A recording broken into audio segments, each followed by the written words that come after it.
Olá, meu nome é Fabrício Nazari Wikroski, eu sou arqueólogo e historiador.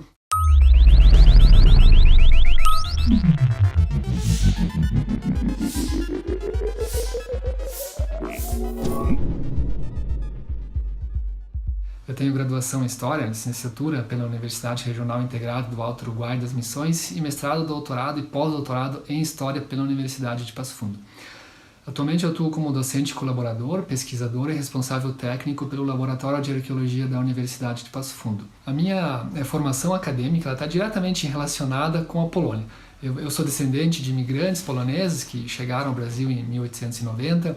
Eu nasci e cresci em Áurea, que é um pequeno município do Rio Grande do Sul, onde mais de 90% da população tem ascendência polonesa. Então eu sempre tive um contato muito próximo, né, com a cultura e com o idioma polonês, e isso me levou então a fazer o caminho inverso dos meus ancestrais. No ano de 2001 eu fui para a Polônia, onde permaneci por 2 anos, e no primeiro ano eu estudei o idioma polonês no Studium Języka Polskiego dla Cudzoziemców na Politechnika Wrocławska. Em seguida fiquei um ano em Cracóvia, onde cursei disciplinas de arqueologia na Uniwersytet Jagielloński. Na época, os cursos de graduação em arqueologia eram ainda inexistentes no Brasil. Então, já de volta ao Brasil, dei continuidade aos estudos de graduação, mestrado, doutorado e pós-doutorado na área de História, mas sempre buscando formações complementares que enfim, dialogassem com a arqueologia. E durante o doutorado, então, eu tive uma nova oportunidade para aprofundar os conhecimentos em arqueologia na Polônia. Eu fui contemplado com uma bolsa de doutorado sanduíche da agência brasileira CAPES. O estágio, então, com duração de 1 semestre, foi desenvolvido junto ao Instytut Archeologii Uniwersytetu Wrocławskiego, na cidade de Wrocław. Os europeus, eles lidam muito com a história, ali, com o passado, que de certa forma está distante, né? E aí, no contexto da arqueologia da América do Sul, de todo o continente americano, a gente mexe ali com a escrita da história das populações que ainda estão presentes, né, na nossa sociedade. O tema da minha pesquisa de doutorado oscila em torno da redução jesuítica de Santa Teresa del Curiti. Essa redução ela foi fundada por jesuítas espanhóis no ano de 1632, no atual território do Rio Grande do Sul, então sob o domínio da coroa espanhola. A redução ela congregou aí uma população de cerca de 4 a 5 mil indígenas, e no ano de 1637 ela foi invadida e tomada por bandeirantes luso-brasileiros.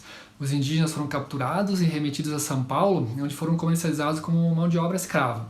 No local da redução, os bandeirantes criaram uma base de apoio, um fortinho, um arraial, enfim, uma fortificação que serviu como ponta de lança para novas investidas nesse território. E nesse período histórico, estima-se que cerca de 200 mil indígenas foram impactados pelas invasões bandeirantes. E com impactados eu quero dizer perseguidos, escravizados, desalojados, transmigrados ou mesmo mortos.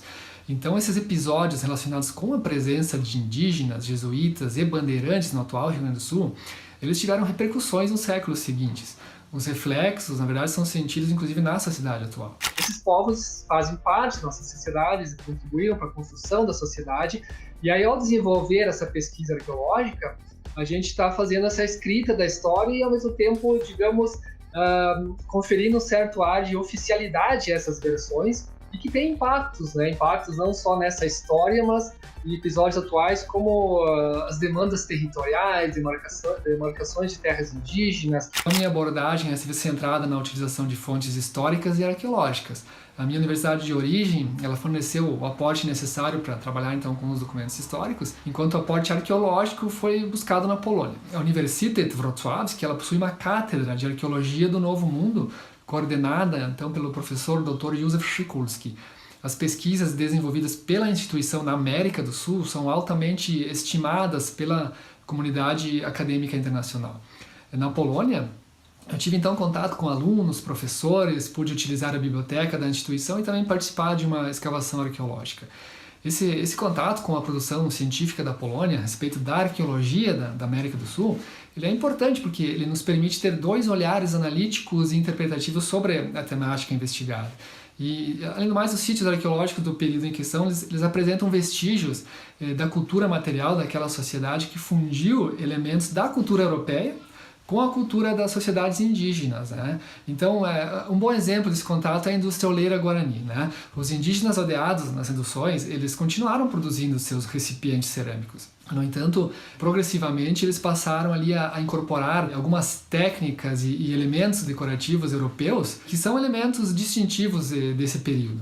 Então, o diálogo científico com a Europa, no caso específico com a Polônia, ele pode trazer importantes contribuições para a interpretação da cultura material da qual se ocupa a arqueologia brasileira. Na Universidade de Passo Fundo, nós criamos um núcleo de estudos históricos e arqueológicos Brasil-Polônia, que é justamente para promover essa internacionalização, esse diálogo com a Polônia, que na verdade ele já vinha ocorrendo ali no âmbito da instituição, mas digamos assim, o objetivo ali do programa de pós-graduação em Histórias e atividades de arqueologia foi centralizar e direcionar essas ações, né? Então ter ali um foco.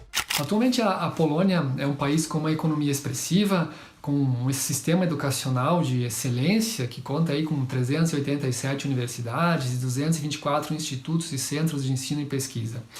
E além do mais, o Brasil foi o primeiro país latino-americano a reconhecer a recuperação da independência da Polônia em 1918.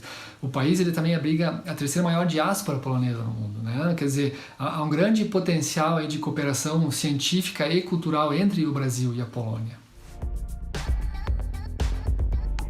Uma palavra que eu gosto muito no polonês é przeżyć.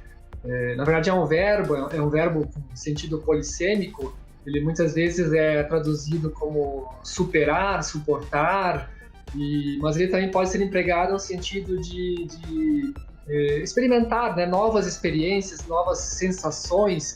Então eu acho que ele traduz muito bem essa relação ali que expressa esse contexto de cooperação acadêmica e científica, onde a gente tem ali novas experiências, né, mas ao mesmo tempo tem desafios ali que precisam ser superados.